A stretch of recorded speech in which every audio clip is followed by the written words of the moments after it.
dapat satu topik untuk saya bagikan. Saya kasih judulnya, jangan jadi korban berkat. Apa itu maksudnya? Buka dulu di Kisah Para Rasul pasal 16. Di GMS yang saya gembalakan, tahun ini disebut sebagai tahun kemenangan dan berkat internasional. Bahkan di tahun berkat seperti tahun ini pun kita harus tetap berhikmat.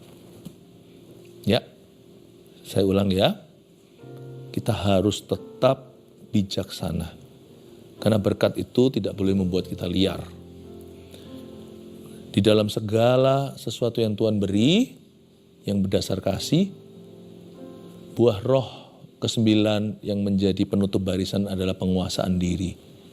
Saya berdoa supaya jangan sampai kita terima berkat malah justru berakhir tersesat. Karena berkat itu harus dikelola dari hati yang takut akan Allah. Mari kita sama-sama membaca suatu kejadian yang sangat terkenal. Paulus dan Silas keluar dari penjara. Kita lihat mujizat yang mereka alami di dalam bui. 16 ayat 23, saya baca dulu sampai ayat 34, cukup panjang, saya baca tanpa interupsi. Setelah mereka berkali-kali didera, mereka dilemparkan ke dalam penjara. Kepala penjara diperintahkan untuk menjaga mereka dengan sungguh-sungguh. Ayat 24 ya, sudah, ayat 25. Oh, ayat 23, sekarang 24. Sesuai dengan perintah itu, kepala penjara memasukkan mereka ke ruang penjara yang paling tengah dan membelenggu kaki mereka dalam pasungan yang kuat. Tetapi kira-kira tengah malam, Paulus dan Silas berdoa dan menyanyikan puji-pujian kepada Allah. Dan orang-orang hukuman lain mendengarkan mereka. Akan tetapi terjadilah gempa bumi yang hebat, sehingga sendi-sendi penjara itu goyah. Dan seketika itu juga terbukalah semua pintu dan terlepaslah belenggu mereka semua. Ketika kepala penjara itu terjaga dari tidurnya dan melihat pintu-pintu penjara terbuka, ia menghunus pedangnya hendak membunuh diri karena ia menyangka bahwa orang-orang hukuman itu telah melarikan diri. Tapi Paulus berseru dengan suara nyaring katanya, "Jangan celakakan dirimu sebab kami semuanya masih ada di sini." Kepala penjara itu menyuruh membawa suluh lalu berlari masuk dan dengan gemetar tersungkurlah ia di depan Paulus dan Silas. Ia mengantar mereka keluar sambil berkata, "Tuan-tuan, apakah yang harus aku perbuat supaya aku selamat?" Jawab mereka, "Percayalah kepada Tuhan Yesus Kristus dan engkau akan selamat, engkau dan seisi rumahmu." Lalu mereka memberitakan firman Tuhan kepadanya dan kepada semua orang yang ada di rumahnya. Pada jam itu juga, kepala penjara itu membawa mereka dan membasuh bilur mereka. Seketika itu juga, ia dan keluarganya memberi diri dibaptis.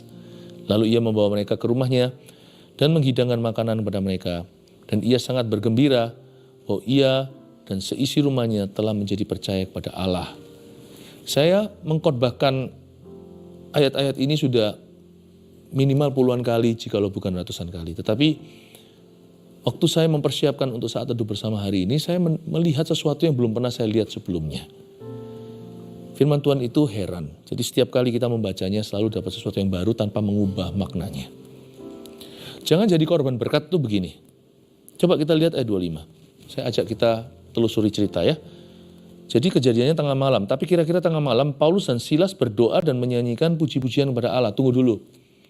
Ini kalau sudah dengar kalimat mereka berdoa atau siapa saja berdoa dan menyanyikan pujian pada Allah, siap-siap terjadi sesuatu. Karena memang ada kuasa dalam doa, iman, dan pujian. Nggak mungkin nggak terjadi apa-apa. Ketika kita berdoa, sesuatu pasti terjadi. Sekalipun kita mungkin belum melihatnya hari ini, belum dalam bentuk mujizat yang terlihat, tapi something is definitely happening. Percayalah, mata kita aja nggak bisa menangkapnya, tapi di balik layar di mana ada Allah, ia sedang bekerja di tempat rahasia. Tapi kali ini demonstrasi. Ada kuasa dalam doa, iman, dan pujian. Segede itu kuasanya sampai-sampai coba lihat sekarang ya. Kita lihat ayat 25 dulu, tapi kira-kira tengah malam Paulus dan Silas berdoa dan menyanyikan puji-pujian kepada Allah dan orang-orang hukuman lain mendengarkan mereka. Mereka yang lainnya ini semua figuran. Ini orang hukuman. Di dalam bui itu entah berapa orang yang tidak bersalah hanyalah 2. Paulus dan Silas saja karena mereka masuk ke dalam penjara karena nama Yesus bukan karena kriminalitas. Sedangkan yang lainnya itu adalah orang-orang hukuman. Artinya mereka semuanya tahanan. Koruptor, pembunuh, pemerkosa, itu orang jahat semua. Mereka turut mendengarkan. Kata mendengarkan di situ seolah-olah mereka tercengang. Loh, kok orang-orang ini nyanyi? Itu yang namanya tembok penjara itu gak pernah dengar lagu. Tangisan, ratapan, iya. Bahkan jeritan kalau mereka saling bunuh atau bunuh diri. Karena Paulus dan Silas ditaruh di tempat yang paling tengah, kan, di penjara yang paling tengah, dungeon atau tempat yang paling lembab. Dibelenggu pasung lagi.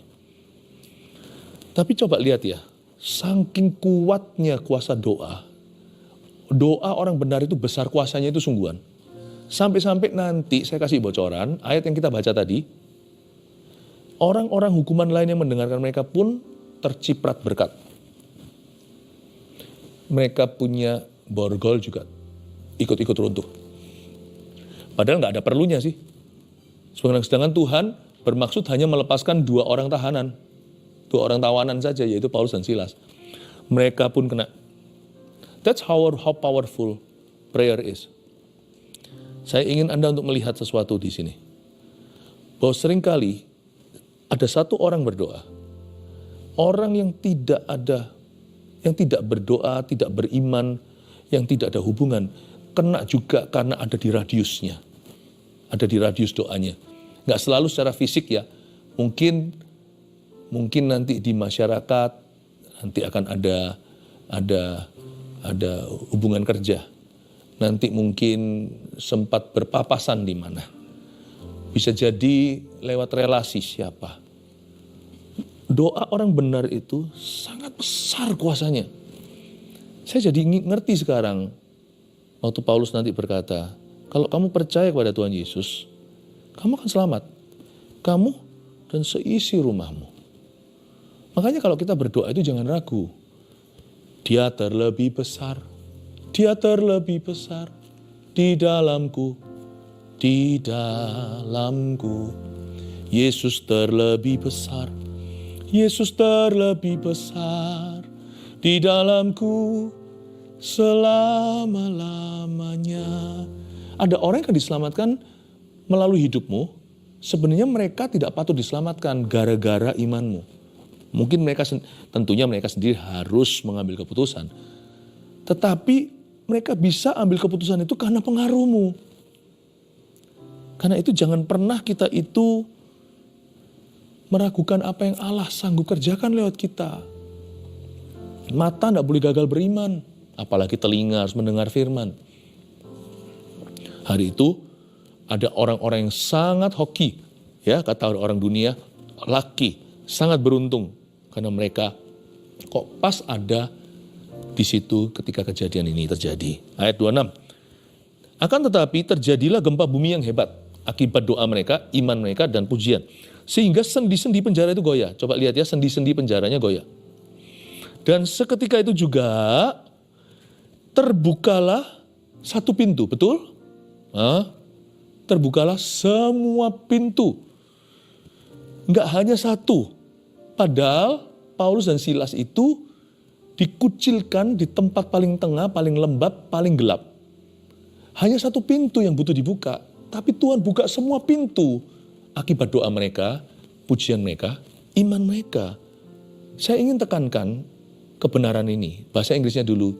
The excessive power of earnest prayer and great faith. Ada kuasa berlebihan yang terjadi akibat doa yang sungguh-sungguh. Akibat doa yang sungguh-sungguh dan karena iman yang besar. Jadi jangan terkejut. Ketika seseorang berdoa, mungkin Anda berdoa, Tuhan buka semua pintu. Pintu yang perlu, yang gak perlu, yang berhubungan, yang gak berkenaan, yang gak ada hubungan, dibuka semua sama Tuhan. Dibuka semua. Yang perlu dan gak perlu atau yang belum perlu, terbuka semua. Kalau murka, Tuhan itu selalu rem-rem dirinya. Tuhan gak pernah membalas kita setimpal dengan perbuatan kita. Mengampuni malahan. Dia berkorban. Tapi kalau kasih karunia itu seringkali tidak terbatas. Jadi Tuhan itu kalau menunjukkan kuasa itu eksesif. Bukan berlebihan dalam arti negatif, tapi positif. Bisa benar-benar berlimpah ruah. Gak pernah tuh ketika Tuhan itu memberi makan itu mereka sampai pas-pasan. Selalu sampai kekenyangan, sampai 12 bakul penuh dibawa pulang ke rumah. Ketika Tuhan kasih ikan, itu sampai mau tenggelam perahu Petrus. Butuh perahu satunya lagi, hingga jalannya mau koyak lagi. Tuhan gak pernah kalau Tuhan itu kuasanya bekerja, lalu semuanya itu ya cuman secukupnya. Gak pernah. Dari sini kita tahu bahwa semua pintu berkat yang terbuka di hidupmu, itu akibat Anda berdoa atau seseorang yang mendoakan Anda. Itu blong terbuka semua. Jangan terkejut. Tapi jangan punya spirit aji mumpung. Berkat sih berkat. Tapi kita tetap minta hikmat. Karena tidak semua pintu yang terbuka, Anda mesti masuk ke dalamnya. Jangan jadi korban berkat. Sebab berkat dari Tuhan, susah payah gak perlu mengikuti.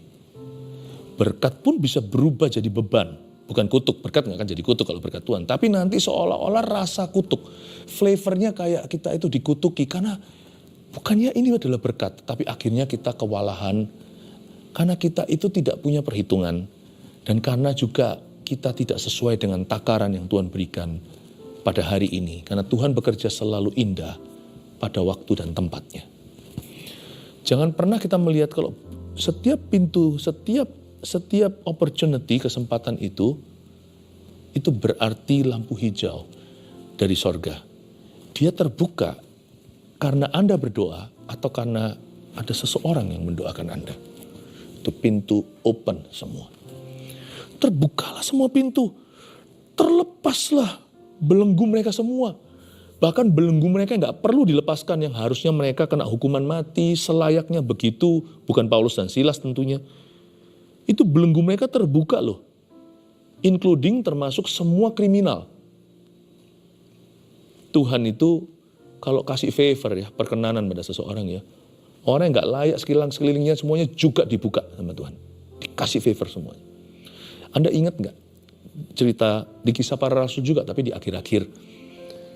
Di mana terjadi kapal karam, tapi yang ada di kapal itu yang benar hanyalah Paulus dan Lukas. Dan Paulus ambil perjamuan kudus, paksa mereka makan, lalu dia bersekutu dengan Tuhan. Gara-gara Paulus, baik itu narapidana maupun tentara Roma yang memenjarakannya. Itu semua kecuali barang dan kapal itu sendiri naas, tak ada satupun jiwa binasa. Tuhan ngomong sama Paulus dalam penglihatan, dalam penampakan, mereka semua akan selamat kalau nurut sama kamu. Makanya Paulus berkata, lempar semua barang, semua benda. Ketika ada yang mau melarikan diri, Paulus berkata, jangan sampai terjadi. Kalau mereka semua lengkap, kita semua akan selamat. Akhirnya semua tentara Romawi, perwira-perwira itu terbalik posisi. Kali ini, mereka harus mendengarkan seorang narapidana yang tidak bersalah, tidak berdosa, yaitu Paulus. Luar biasa cerita itu. Tapi intisari cerita itu adalah, gara-gara Paulus, 200 sekian orang, awak kapal, tentara, tawanan, semua diselamatkan Tuhan. Padahal mereka semua adalah orang-orang yang tidak layak untuk ditolong.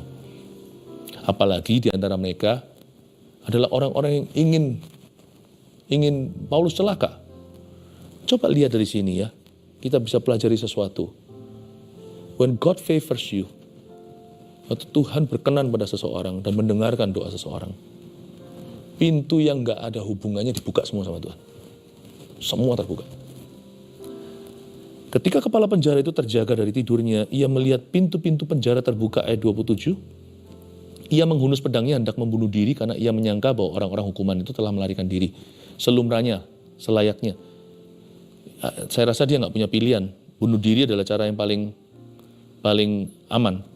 Karena di zaman itu, kalau sampai napinya pergi, dia yang harus dihukum oleh Roma karena kelalaiannya.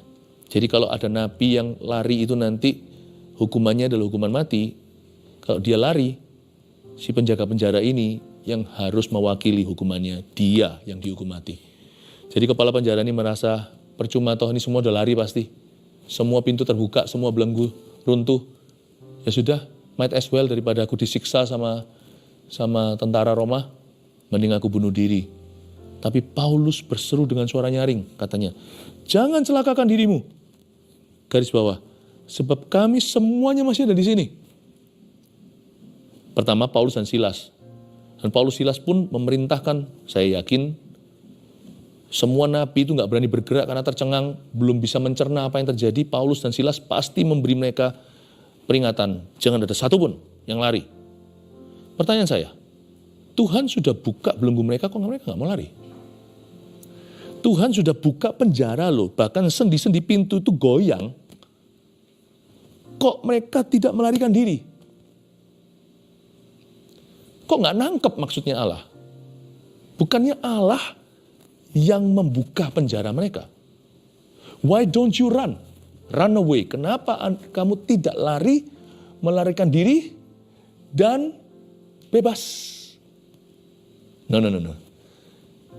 Hanya karena Tuhan membuka pintu, kita harus tanya dulu, apa maksud ilahi di balik pintu terbuka ini? Memang betul, pintu terbuka secara naluri, manusia logika.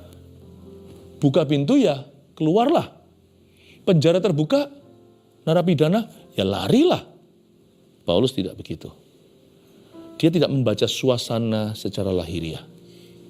Meskipun itu terjadinya secara supranatural, secara rohani, gempa bumi, lalu waktu terjadi sesuatu di alam jasmani, dia tidak membaca realita dengan pengertiannya sendiri. Dia tetap dengar-dengaran dengan Roh Kudus. Saya yakin Tuhan menggerakkan dia to stay, untuk tinggal. Demi apa? Demi satu misi, menyelamatkan kepala penjara yang desperado ini, yang sudah putus asa, hendak bunuh diri karena dia tahu nasib apa yang menanti kalau mereka semua lari. Untung Paulus tahan langkah, selangkah di belakang Tuhan. Kalau enggak, dia hanya lihat pintu di depan, dia enggak lihat maksud Tuhan. Dia lihat pintu terbuka, matematika jalan. Pintu terbuka sama dengan bebas, freedom. No. Waktu dia melihat pintu terbuka, dia melihat ada satu misi yang harus terjadi. Kepala penjara itu menyuruh membawa sulu lalu berlari masuk dan dengan gemetar tersungkur di depan Saul, Paulus dan Silas. Tersungkurlah tentunya mereka selain tercengang karena mereka terpukau akan kejadian itu, tapi mereka juga terharu. Loh kok kamu enggak lari? Mungkin Paulus ada dialog di sana. Loh pintu terbuka bukan berarti saya harus lari Bapak. Bukan berarti saya harus pergi. Ada kesempatan bukan berarti saya harus ambil. No. Saya harus tanya Tuhan maksudnya apa? Yang mengantar mereka keluar sambil berkata, Tuhan, apakah yang harus aku perbuat supaya aku selamat? Untuk inilah Paulus menolak kemerdekaan. Paulus, he refuses freedom. Dia menolak kebebasan yang sudah ditawarkan mentah-mentah seolah-olah oleh Tuhan. Mujizatnya kan? Karena dia mengerti ada sesuatu yang harus dia lakukan. Dia menolak berkat. Sepertinya dia menolak sebuah berkat yang jelas-jelas terpapar di depannya. Ditolak mentah-mentah sama Paulus. Karena dia tahu alasannya. Ia mengantar mereka keluar sambil berkata, Tuhan, apakah yang harus aku perbuat supaya aku selamat? Ayat 30, 31, jawab mereka, percayalah kepada Tuhan Yesus Kristus, engkau akan selamat, engkau dan seisi rumahmu. Singkat cerita, langsung Paulus memberitakan firman Tuhan kepadanya. Mujizat tidak otomatis menyelamatkan orang, kesembuhan juga tidak otomatis menyelamatkan seseorang. Tetap harus ada orang yang menantang orang berdosa untuk terima Tuhan. Harus. Gimana pun juga mujizat sudah jelas-jelas terjadi secara nyata di depan mata. Tetap Paulus perlu menjelaskan intisari Injil ABCD secara sederhana. Dan kepada semua orang yang ada di rumahnya. Pada jam itu juga, kepala penjara itu membawa mereka, membasuh bilur mereka dulu, karena Paulus dari tadi dicambuki, tentunya atas perintah kepala penjara ini. Seketika juga itu juga ia dan keluarganya memberi diri dibaptis sama Paulus, langsung dibaptis. Paulus tidak pakai basa-basi karena dia tahu waktu itu berharga. Langsung dibaptis tuh. Bukan hanya dia, sekeluarga. Ini di waktu dan tempat yang nggak pas loh. Ini kalau sampai waktu baptis terus habis itu tentara Roma itu semua datang, bukannya Paulus dikurung lagi. Tuhan itu seringkali menaruh kita di posisi yang sangat tak strategis untuk orang dibaptis. Tapi kita mesti taat. Kalau kita yang belum dibaptis, kita mesti taat, kita harus dibaptis. Kalau kita yang harus nantang seseorang untuk dibaptis, kita harus taat. Itu posisi tidak strategis itu, rawan. Ini kepala penjara, entah nanti kemudian seperti apa nasibnya. Dan Paulus sendiri di tengah-tengah semua nabi itu kan namanya narapidana. Nggak tahu apa yang terjadi. Apakah mereka nanti akan huru hara? Lalu habis itu mereka yang akan menyanderah. Seperti di cerita-cerita yang terjadi kerap kali di tahanan-tahanan super ketat di dunia. Atau apa yang akan terjadi? Paulus tidak gubris. Tidak peduli kalau tidak strategis. Dia konsentrasi pada maksud Tuhan. Ini orang harus diselamatkan, gak boleh main-main. Aku gak tentu ketemu dia esok hari. Kalau sampai sungguhan akhirnya dia dieksekusi oleh Roma. Kalau akhirnya aku yang dieksekusi, dia dulu atau gua dulu yang mati. Gak boleh main-main. Api neraka di depan. Saya sih masuk ke sorga karena saya anak Tuhan. Orang ini gimana? Langsung ditantang sama dia. Lalu ia membawa mereka ke rumahnya dan menghidangkan makanan pada mereka. Dan ia sangat bergembira bahwa ia dan seisi rumahnya telah menjadi percaya kepada Allah. 3 poin. Saya kasih ya, sambil saya jelaskan satu persatu lagi. Jangan jadi korban berkat nomor 1. Besar kuasa, doa dan pujian yang membuka segala pintu yang perlu dan tidak perlu. Agak panjang ya, coba renungkan. Jadi kuasa doa dan pujian itu memang powerful sekali. Jadi jangan heran kalau banyak pintu di hidupmu, di pelayananmu, di bisnismu, apapun yang kau kerjakan itu dibuka semua. Please jangan heran. Antara Anda berdoa atau Anda didoakan. Besar kuasa doa, iman dan pujian. Dia membuka segala pintu. Masalahnya, kalau kita tidak pakai discernment atau tidak punya karunia membeda-bedakan roh, ini bukan roh jahat atau roh apa. Membedakan roh itu juga bisa membeda-bedakan dan membeda-bedakan setiap situasi kondisi yang terpapar di depan dan mengerti menangkap maksud Tuhan. Besar kuasa doa dan pujian. Sekarang saya jelaskan kenapa banyak pintu terbuka. Apalagi tahun ini yang kita imani sebagai tahun berkat, tahun kemenangan. Banyak pintu terbuka. Malah sebagai gembala sidang saya ini was-was. Kalau jemaat nanti semua pintu terbuka, semua dimasukin. Jangan sampai berkat justru berakhir tersesat. Ya, atau masuk jerat. Hati-hati. Besar kuasa doa dan pujian. Itulah yang membuat segala pintu terbuka yang perlu dan gak perlu.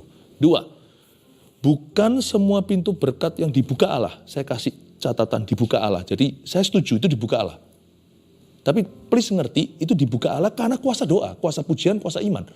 Boom, terbuka semuanya dan Allah membukanya tanpa pandang bulu. Lu perlu gak perlu? Ya.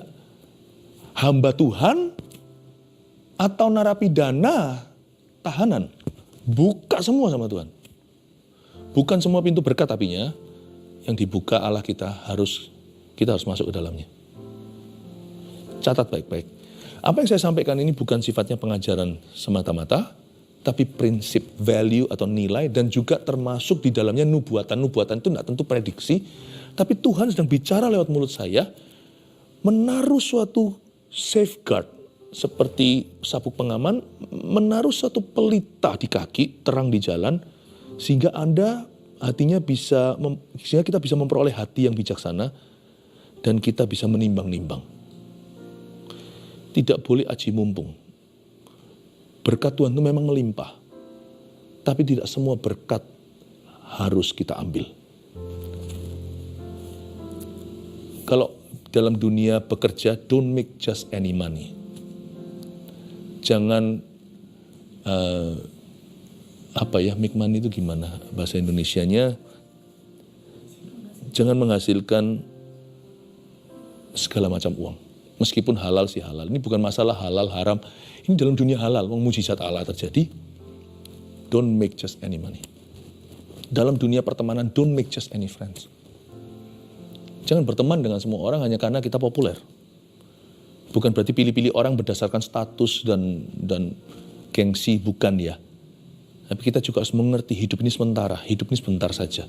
Kita membangun sesuatu tidak diperbolehkan adanya keisengan. Dan di dalam dunia berkat Allah, sekalipun Allah buka semua, tidak boleh jatuh korban. Karena berkat Allah susah payah tidak akan menyusulnya. 3, nah ini dia, ini kunci hikmatnya. Butuh hikmat sih untuk menolak atau menerima berkat serta menemukan alasannya. Saya nggak punya waktu untuk cerita aja, tapi kalau saya boleh kesaksian, ada banyak kesempatan yang seolah-olah Tuhan kirim ke depan saya. Saya tolak mentah-mentah. Bukan karena saya menolak Tuhan, enggak. Tapi saya jujur sama Tuhan, saya berkata saya belum sanggup untuk lakukan ini daripada aku setengah jalan. Saya mawas diri. Kadang-kadang Tuhan itu menguji kita loh. Loh, ada kalanya kita ngomong begitu, menolak karena kita minder, nah itu salah. Atau karena kita kurang percaya. Ini bukan soal kurang percaya. Hatiku beres. Saya tahu hati saya berada di posisi tepat. Waktu saya menolak sebuah berkat, itu saya berkata, ini bukan porsiku. Paulus itu mau diberitahu sama Agabus di satu kota, kamu jangan ke Roma. Dia memang ngotot harus ke sana. Dia harus bawa Injil ke kota terbesar saat itu, di zaman itu. Dia harus ke sana. Padahal ke sana itu ujungnya dia mendapat celaka. Dia dipenjara, lalu habis itu akhirnya dia mati martir kan. Kenapa semua orang-orang yang membujuknya, semua saudara-saudara dalam Tuhan, semua berkata jangan. Paulus tidak memilih untuk bebas. Paulus tidak memilih tempat yang nyaman. Dia malah pergi di tempat yang susah. Justru kita harus berterima kasih, gara-gara itu Injil hingga hari ini kita bisa nikmati sampai ke Asia. Itu karena ada rasul-rasul membawa jauh. Kadang-kadang kita tahu orang-orang Tuhan dari sejak perjanjian lama, mereka itu pergi kemana itu bukan berdasarkan tempat yang ramah. Tidak ada satupun hamba-hamba Tuhan yang sejati itu aji mumpung sifatnya. Mereka selalu driven by purpose. Mereka itu digerakkan dengan tujuan. Butuh hikmat untuk menolak atau menerima berkat. Jadi ingatlah dalam berkat, dalam hidup ini, kita selalu punya pilihan. Dan harus berani berkata no. Sometimes. Kadang-kadang kita harus berani berkata no, not yet, belum, tidak, belum, atau bukan aku. Harus bisa. Disinilah perbedaannya antara kuasa dan hikmat. Kuasa itu membuka semua pintu. Hikmat itu mengingatkan kita hanya punya 2 tangan untuk mengambil sesuatu. Kita tidak punya 1000 tangan untuk mengambil semua. Itu dalam ministry berlaku, dalam bisnis berlaku, dalam hubungan berlaku. Kita perlu fokus. Wisdom spells discernment. Hikmat itu juga dapat dieja, membeda-bedakan mana, apa, di waktu dan tempat yang tepat dalam hadirat Allah untuk hidupku sekarang.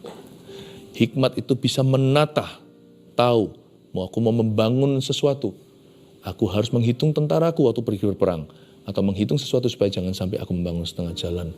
Di dalam pelayanan juga sama, hikmat yang mengajari kita untuk mengerti waktu Tuhan bagi kita itu bukan setiap saat, tapi semua itu indah pada waktunya. Sekalipun banyak hal di hidup ini masih misteri, tapi paling tidak berapa kilometer di depan kita itu keputusan kita.